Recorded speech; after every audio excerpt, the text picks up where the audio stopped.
ആദരണീയരായ ഉസ്താദുമാരെ, സ്നേഹം നിറഞ്ഞ കൂട്ടുകാരെ, അസ്സലാമു അലൈക്കും വറഹ്മത്തുള്ളാഹി തആല വബറകാതുഹു. വലിയൊരു പ്രസംഗം നടത്തി സദസ്സിനെ കയ്യിലെടുക്കാൻ എനിക്ക് കഴിയില്ല. എങ്കിലും മുത്തുനബിയുടെ ജന്മദിനം ആഘോഷിക്കുന്ന ഈ വേളയിൽ അവിടുത്തെ കുറിച്ച് രണ്ടു വാക്ക് സംസാരിക്കാം. കൂട്ടുകാരെ, ആരായിരുന്നു മുത്തുനബി? ലോകത്തിനാകമാനം കാരുണ്യമായിക്കൊണ്ടായിരുന്നു മുത്തുനബിയുടെ ജനനം. അജ്ഞതയും അനാചാരങ്ങളും അക്രമവും നടമാടിയിരുന്ന 6-ാം നൂറ്റാണ്ടിലായിരുന്നു നബി സല്ലല്ലാഹു അലൈഹി വസല്ലമയുടെ ജനനം.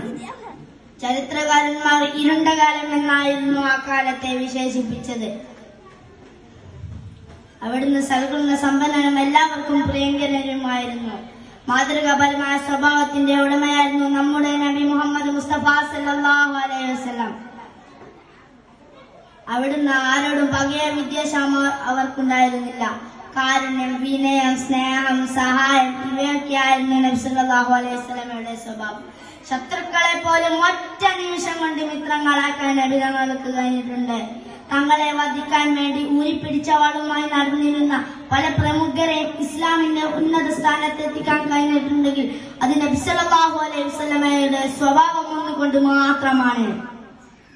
കരയുന്നവന്റെ കണ്ണീരൊപ്പുക, വിശക്കുന്നവന്റെ വിശപ്പകറ്റുക, ഇവയൊക്കെയായിരുന്നു നബി സല്ലല്ലാഹു അലൈഹി വസല്ലമയുടെ മുദ്രാവാക്യം. തന്റെ ജീവിതം തന്നെയായിരുന്നു നബി സല്ലല്ലാഹു അലൈഹി വസല്ലമയുടെ ഏറ്റവും വലിയ സന്ദേശം. ലോകം ഇന്നേ വരെ കണ്ടിട്ടില്ലാത്ത ഒരു മാതൃകാ ഭരണമായിരുന്നു നമ്മുടെ നബി മുഹമ്മദ് മുസ്തഫ സല്ലല്ലാഹു അലൈഹി വസല്ലമ നയിച്ചിരുന്നത്. ഗോത്രങ്ങൾ, ജാതികൾ, നിറങ്ങൾ എന്നിങ്ങനെ പലതിന്റെയും പേരിൽ തർക്കിച്ചിരുന്ന ഒരു സമൂഹത്തെ മുഴുവൻ ഏകോദര സഹോദരന്മാരാക്കി ശാന്തിയും സമാധാനവും സ്ഥാപിച്ചു. അടിമ വിമോചനം നടപ്പിലാക്കി. സ്ത്രീകൾക്ക് അവകാശങ്ങൾ നൽകുകയും അവരുടെ പദവി ഉയർത്തുകയും ചെയ്തു. 23 വർഷം കൊണ്ട് ഒരു മാതൃകാ രാജ്യത്തെയും സമൂഹത്തെയും നബി സല്ലല്ലാഹു അലൈഹി വസല്ലമ വാർത്തെടുത്തു.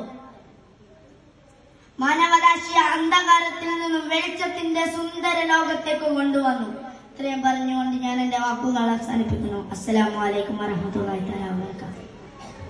ഇതോടെ ഈ പ്രസംഗ മത്സരം ഇവിടെ അവസാനിച്ചിരിക്കുന്നു.